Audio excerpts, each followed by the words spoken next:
Hello everyone, how are you? Alfonso Moretti, aka the Angry Trainer here, and we are doing another Ustream Chat tonight. So hello, welcome, Angry Trainer Fitness, fitness facts not fiction. So tonight we're going to be talking about cardio per se, and exactly what is cardiovascular exercise, because I think there is a very big confusion between people. They hear cardiovascular, they hear aerobics, they think treadmill. Hey, how are you? Hello there, Roger. So we're going to get into a little bit of cardio. First, of course, I just want to remind all of you, for those of you that aren't watching this live, you're probably watching this on my YouTube channel. If you join Ustream, you can actually like the Angry Trainer Fitness channel here, just like on other social networks.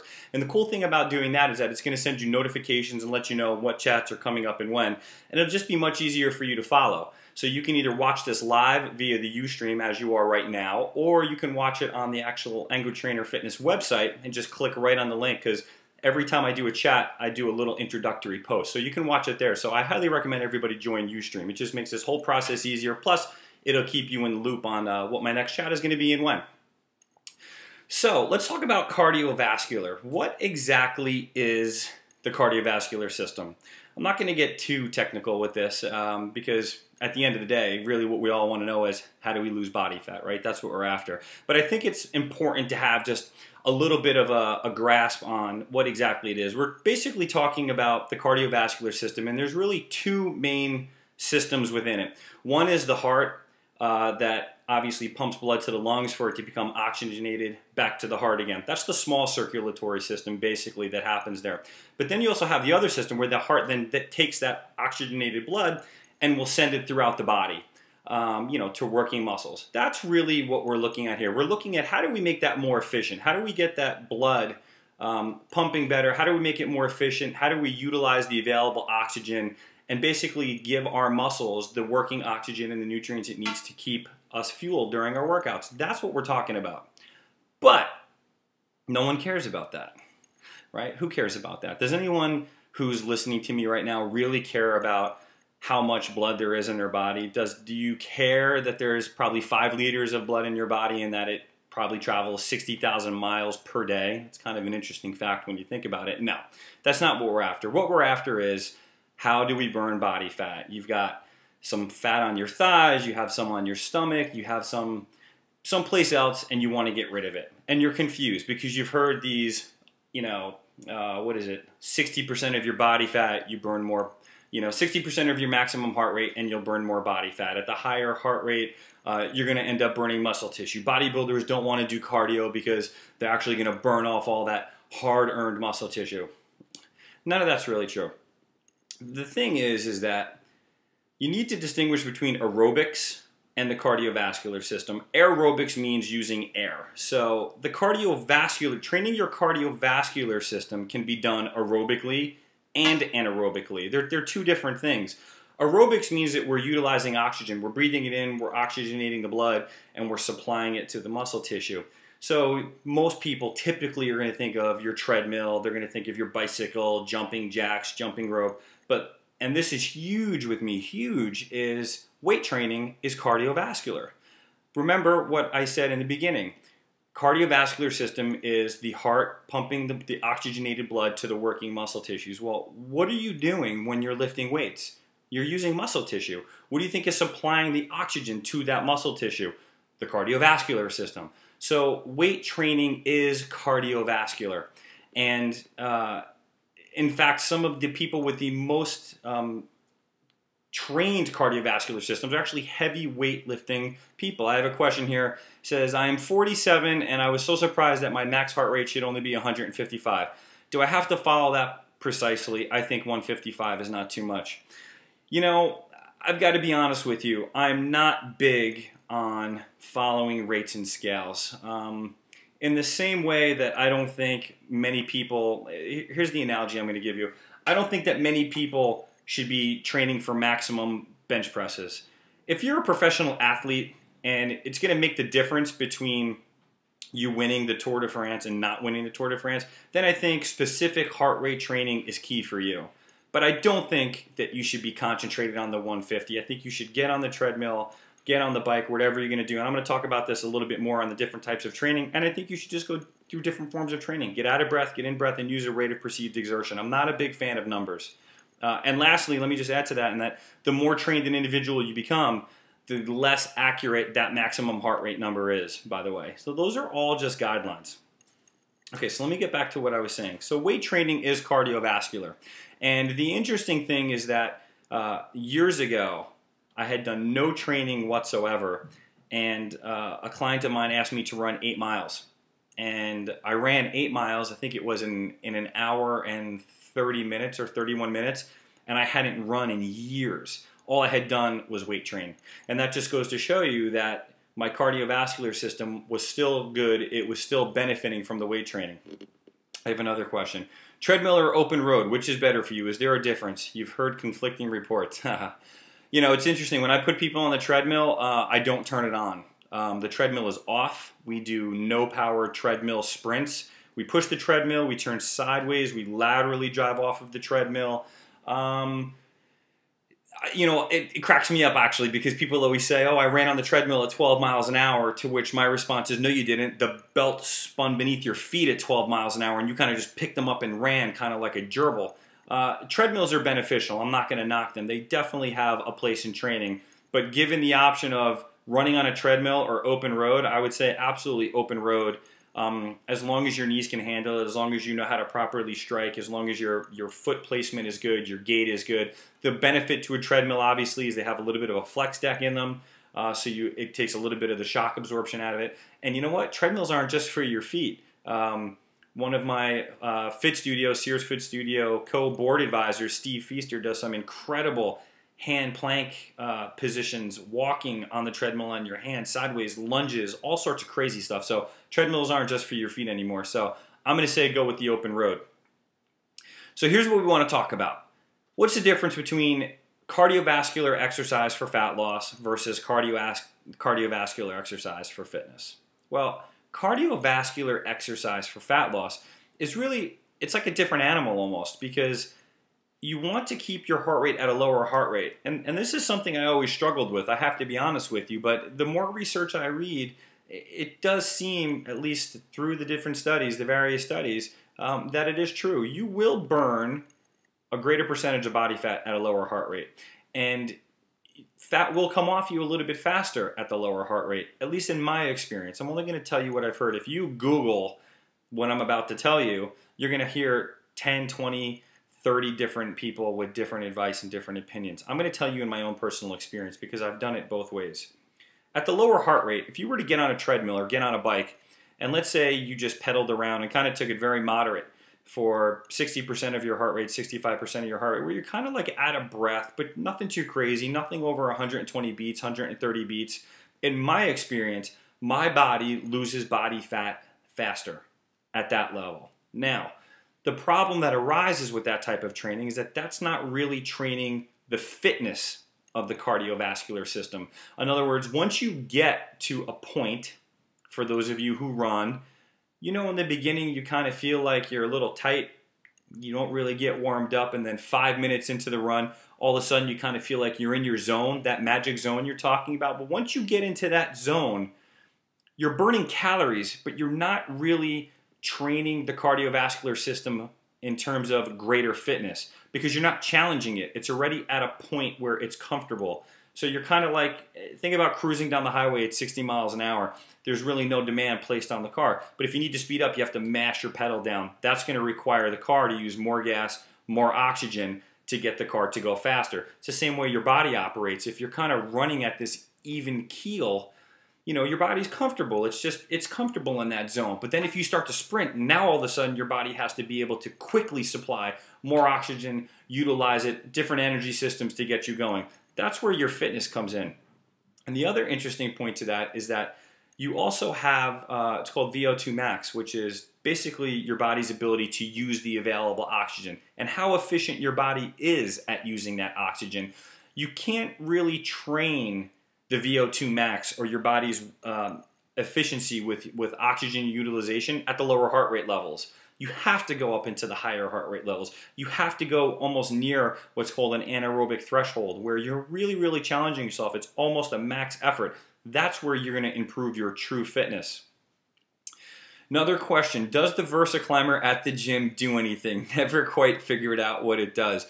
I love the VersaClimber. The VersaClimber is incredible, and 9 times out of 10, actually let me rephrase that, 10 times out of 10, it's going to be empty. And the reason why it's empty is because it's damn hard. The VersaClimber is tough. It basically simulates kind of stepping and mountain climbing at the same time. So you're pulling with one arm while you're pressing down with the other one. And I have to tell you, when I first started using it, I was only on there for maybe 2, 3, 4, 5 minutes. I worked myself all the way up to 20 minutes on it, 25 minutes, and it's killer. The VersaClimber is without a doubt one of the best pieces of aerobic cardiovascular strength training equipment that you could use. There's a dial on it. You can crank it down, and really, I can't say enough about it. The VersaClimber is phenomenal. Get on it, use it. It's fantastic. Another question, is running faster as long as I can better than interval training? Run, walk. Hello, Linda. You know, it's interesting that you said that. I'm going to go down the list here. But what you're talking about is running faster as long as you can. That's really, that's anaerobic training.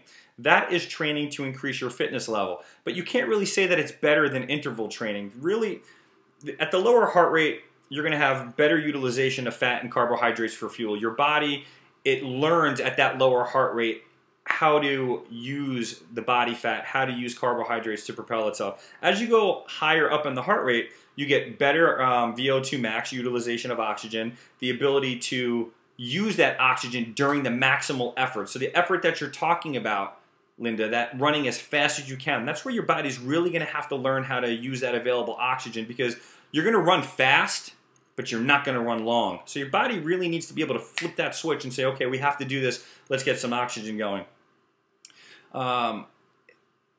Raj wants to know, what muscles does the VersaClimber work? You are going to try it. It works. The VersaClimber works every muscle on your body. Biceps, forearm flexors, extensors, shoulders, a little bit of your core, your glutes, your legs. It's basically like doing a repetitive step up with each leg over and over and over again while you're reaching up over your head and pulling down. So you're here and you're going to go here. So you're going to go up and down while you're doing the steps. It's unbelievable. I'm telling you, it's one of the best pieces of equipment you could get. Let me get back to the different styles of cardiovascular training. So you have interval training. Everybody's heard of HIIT training. HIIT training is high intensity interval training. That's really just short bursts of energy followed by a rest. And then once you rest a little bit, whether it's 20 seconds, 30 seconds, a minute, Tabata training is also like HIIT training. It's a shorter rest period. You will go again. So you spike up your heart rate, then you drop it back down again. Then we have circuit training, which is a lot of what I promote on the Angry Trainer Fitness website. That's basically where you pick a circuit of exercises. You travel in a circuit successively, no rest, jack up your heart rate. Doesn't necessarily need to be a typical aerobic exercise. It can be any exercise. As I said, weight training is cardiovascular. So you could do a set of chest press, you could do a set of jumping jacks for 30 seconds, you could do a set of squats, and then overhead shoulder press. That would be a terrific circuit style training for cardiovascular training. Then you've got what's called fartlek training. Funny name, and basically what fartlek training is a low intensity, very moderate workout that's long, that encompasses all of these. So maybe for 10 minutes you do high intensity training. For another 15 or 20 minutes you do very low endurance, slow training, and then you get into a circuit training workout towards the end. Richard wants to know, are rowing machines pointless? Are they worth doing? Rowing, you know, my two favorite machines, the VersaClimber and the rower. Two great machines. The rowers are fantastic. The problem with the rowers is that a lot of people have bad form. You really need to make sure that you retract your shoulders back and that you pull back. You know, you really need to drive through the heels, push with the glutes, drive yourself back. I see too many people in the gym with these rounded shoulders forward. It's just, it's bad. So it's a fantastic, fantastic machine if you use it correctly. They're great. And I think that's Courtney. Courtney, I believe, is on board here. Courtney says that they are great, that she's using them during land practice for crew. They're killer, but great. You get cardio and strength training out of it. Without a doubt, she's 100% right. I mean, all you have to do is look at professional crew racers, look at the Olympics, look at their bodies. I mean, for those guys, a lot of what they do is just crew, and their entire body is developed. So that goes to show you right there just how many muscles are getting worked from rowing. So we've got three different types, three main types really that people use. You've got the interval training, you've got the circuit training, you've got the fartlek training, and then, I'm sorry, we actually have the fourth type. The fourth type is the person we're going to call the reader. The reader is the person in the gym, on the treadmill, with a magazine, walking at 1.2 miles an hour, or on a bicycle at 2.0, that's kind of just spinning their wheels, so to say. So they're really not getting much out of that. So we also talk about cardiovascular endurance, right? So what does that mean? Cardiovascular endurance is basically how long your body can sustain that for. You know, so many people say, oh, this trains endurance. But what does endurance mean? Endurance means you get up to a level where it's difficult and you're able to sustain that. How long can you sustain that level at? How long can you sustain producing that type of energy and that type of effort? That's endurance. That's what machines like the VersaClimber and rowers are good for, is endurance, because they challenge you on almost every single level. Richard wants to know, what form of cardio burns the most calories? It's not what form of cardio burns the most calories, Richard. It's how many muscles are involved. I don't know if you guys remember the old Nordic track commercials where they used to show the guy on the skier and he'd basically have his arms and he'd be skiing and they'd show him from the side. It was a side view. And it was time-lapse photography, and you could see this guy with this big belly gradually shrink down. That's where we're going to talk about a rate of perceived exertion. The more muscles that you use during an exercise, the more requirement is going to be for oxygen consumption. So you may be doing an exercise that doesn't really look that difficult, but that uses a lot of muscles, and because of that, your heart rate is going to be very high. As an example, I had a client yesterday, we were training, and I had him do 1-foot deadlifts, which is basically you stand up, you lift 1 foot off the ground, you lean over like you're doing a deadlift, and we did sets of 15 on each foot. By the time he was almost done with the first set, he was out of breath. And the reason why he was out of breath is because standing on 1 foot actually pulls into motion all of these core muscles. You've got your hamstrings working, you've got your brain firing off, you've got all these stability and all these intrinsic muscles having to working in order to keep you upright. Therefore, the oxygen consumption goes up. So an exercise that looks very easy is actually out of breath. It's like a push-up. How many of you do push-ups? If you do a push-up, if you do 15 or 20 push-ups, you'll be out of breath by the end of 15 or 20 push-ups because you have to lock your core, it's got your shoulders, your chest, your arms are involved. Everything can be cardiovascular if you train the right way. So the idea with building endurance is sustenance. You want to be able to maintain this level that you're at. And the way that you do that is just like everything else that I tell everyone in all of your training. Everybody wants to know, what's the best way? Is HIIT training the best way? Is low intensity the best way? Is fartlek training the best way? They're all the best ways. All the ways to train cardiovascular and aerobics are good. You just need to use them in your program at various times. You know, I know that we're a nation obsessed with fat loss. There's no doubt about it. But you need to do high-intensity training. You need to improve that cardiac function. You need to have a better VO2 max. Now, don't get me wrong. Some people are short-winded. They're born that way. That's a genetically proven fact that you know, the VO2 max and your ability to utilize oxygen in your lungs, you can be born with superior genetics. Hence, you've got Olympic runners and sprinters. I mean, they're on a different level. But you still can improve it just like anything else. You can improve it up to 20%, 25%. So you need to train at all different levels. What I would suggest is either go through phases where for 2 weeks, 3 weeks, 4 weeks, maybe you're doing low intensity cardio, and then for another 3 weeks you do some high intensity cardio, and then for another 3 weeks you switch it and you do a blend of both. Or in any given week you could do 1 day of high intensity cardio. Later on in the week you could do a weight training circuit that becomes a cardiovascular circuit for you. And then finally you could finish up with some low intensity or Tabata training that also involves different systems. So the idea here is to use all of the different systems. Ironically, I just wrote an answer to an Ask Alfonso, which is a regular feature we run on the site, and this woman wanted to know, you know, she have to work out harder than she is? Her friends bleed, they crawl, they're in the gym for hours and hours and hours. And one of the things that I told her is that the way you progress in fitness is that you can't operate at 100% all the time. All of your cardio sessions can't be high intensity interval training sessions. You'll get tired, your body will get tired, your muscles will get tired, your brain will get tired. You need those lower intensity days so that you kind of get a little bit reserved back in the tank again. And then when you go back to your high intensity, you're full steam ahead and you get the most out of it. So you really want to vary the different levels that you do in your cardiovascular training. Any tips to make treadmill running more interesting? Well, you know, actually I wrote this workout on the Angry Trainer Fitness website called a quarter-mile drag.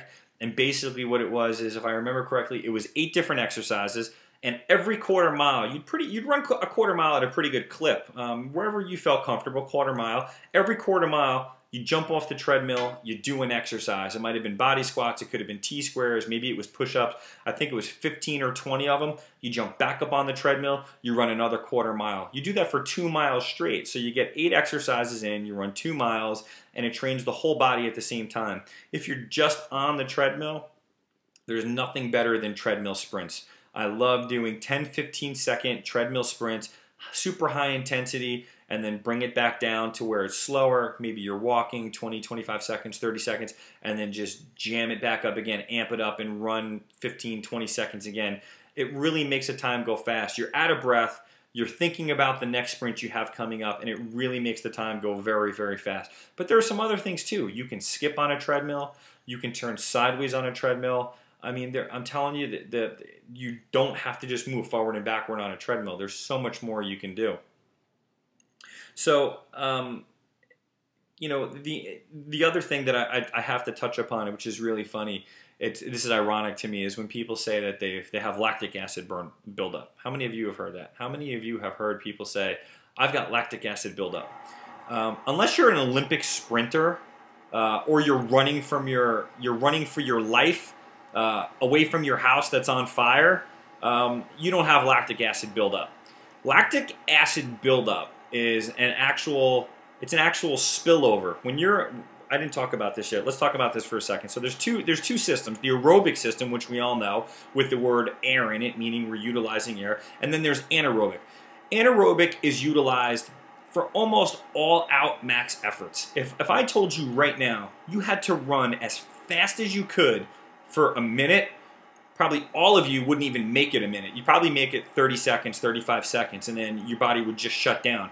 Your legs would swell up like balloons, and you'd feel a burn in your legs, okay? I guess maybe I said something about the burning house. So here's the deal. Your body is efficient at utilizing oxygen when it kind of gets in the rhythm of using it and your heart rate is at a certain level. However, if you go for an all-out max effort in some type of aerobic training, you will go anaerobic, which means your body can't use oxygen for energy at that particular point. It can't do it. It can't meet the demand. So what happens is there's actually some chemical processes that go on in your body, and your body will make energy. It makes energy, and one of those products one of the chemicals is lactate. And what happens is your body overcompensates. It makes too much lactate. The lactate spills over, and you get a little bit of leakage, and it creates a burn. That's lactic acid. That's where it comes from. So that burn that you feel in the muscle tissue, you know, doing sets of, 15 reps and having your calves burn, or, doing squats and your legs are on fire, that's just muscle fatigue. It's not actual lactic buildup. By the way, I should have said this earlier. If you have any questions, because I can see a bunch of you are online, shoot me a question. Let me know what you'd like to know, and I will answer it for you. So that's what lactic acid is. So I don't know, have any of you, this is actually an interesting question. Has anyone ever tried running as fast as you possibly could and see how long you could do it? As long as you're healthy and you don't have any issues, I challenge you to try it next time. And when I say all out, I mean all out. I don't mean pretty hard. I don't mean, oh, this is tough. I mean like you're running for your life as fast as you can. And then I want you all to let me know how far you got and how long you were able to do it for before you had to stop. That's lactic acid. Okay, so So I've got a question. Is it true that no? Is it true that too much cardio will burn muscle tissue? There is a shred of truth in that if you put out, this is if you exercise too much in general, if you put out too much energy and you don't replace it with adequate amounts of food, your body's going to lose weight. Because that's just what it does. You need calories. You need the fuel coming in, in order to replace what you're putting out. You don't replace it, your body gets a signal. You have to think of your body kind of like an organism. You know what I mean? Like you don't feed it, it's going to get smaller. It's like you don't water the plants, they shrivel up. That's what happens to your body. Same thing. Somebody also wants to know, can I recommend any heart rate monitors? You know, these two fingers right here on the carotid, those normally work pretty well. I don't know if you've ever tried that. More, or you could go right here. I used to have a polar heart rate monitor, and those are the ones that you put right here. And for me, it was the most annoying thing ever because it would never stay here. You would have to strap it on your body, and it would just automatically fall down and fall off. Nike, I haven't tested this yet. I'm only going to tell you what I've heard in the reviews that I've read. They just came out with the Nike Fuel Band, which is actually pretty cool. It's a bracelet, and it's a pretty snazzy looking bracelet, I have to say. And it monitors everything. I mean, it's got your calories on there, your distance on there. It does a whole bunch of things. So you might want to check that out. Go to NikeFuel.com, check it out. Read the reviews, of course. Don't take my word for it because, as I said, I haven't used it. And there are others that do similar things. The difference being is that I just like the way the Nike one looks. It looks cool. And if there's another one that does the same thing but doesn't look as cool, I'm going with the one that looks cool. So Linda wants to know, is a heart rate monitor necessary? As I said earlier in the chat, I don't believe that heart rate monitors are necessary unless you're somebody who has a condition where you need to monitor your heart rate. If you need to make sure you don't go over a certain limit. For instance, some people have heart problems. They're on beta blockers, calcium channel blockers. It won't allow their heart rate to elevate to an appropriate level. The doctor may say to them, make sure you stay below this heart rate. If you're pregnant, in the beyond the second or third trimester, you have to keep your heart rate at a certain level. Then it would be important, I think, to monitor the heart rate and just be aware. But for the average person looking to get fit, no, I don't think that it is necessary. So that's what we're talking about. We're talking about cardiovascular fitness. So at the end of it all, or you just want to look cool with my Nike Fuel. I look cool with my Nike Fuel. There you go. How's that? The Angry Trainer made a little rhyme. A bad rhyme, but it was a rhyme nonetheless. So here's the deal when it comes to cardiovascular training. I'm going to wrap this up for you because we're almost out of time. The deal is this. The deal is that all forms of cardiovascular training are good. At its most basic core, at the most basic definition, almost all exercise is cardiovascular because if you're using a muscle, that means that muscle needs oxygen. If that muscle needs oxygen, it means your heart needs to pump blood to it in order to get the oxygen there. So every exercise is cardiovascular. Do not think that the only cardiovascular exercise are treadmills or bikes or Versa climbers. Every exercise. So you need to push yourself a little bit. You need to vary your training and try different types of cardiovascular exercise, low intensity, medium intensity, high intensity. And that is the way you will not only become fitter, but you will also burn body fat and get rid of some of that unsightly cohabitants that you have hanging around your body that you don't want anymore. So that's what I have to say about cardiovascular training. I hope something I said to you tonight helps you out a little bit, makes you understand it a little bit better. If you're not following me on Twitter, you need to get on Twitter. Check out Angry Trainer Fit. That's this guy right here. Facebook, of course, the Angry Trainer Fitness fan page. I'd really appreciate it if you'd spread the word. As you all know, I have to thank Sears, Fit Studio, Discovery Fit and Health. I'm doing a little bit of writing for Men's Fitness right now, and I am, of course, a very proud Fitfluential ambassador. Another great organization that Angry Trainer Fitness is proud to be part of.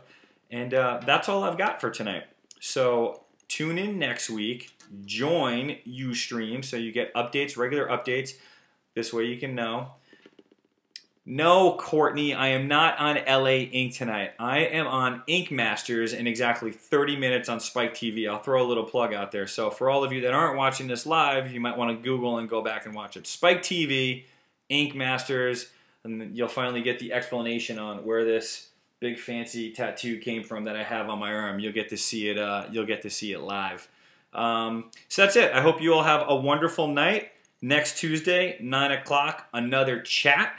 Be here because I will be. All right, till next time, stay angry. Good night, everyone.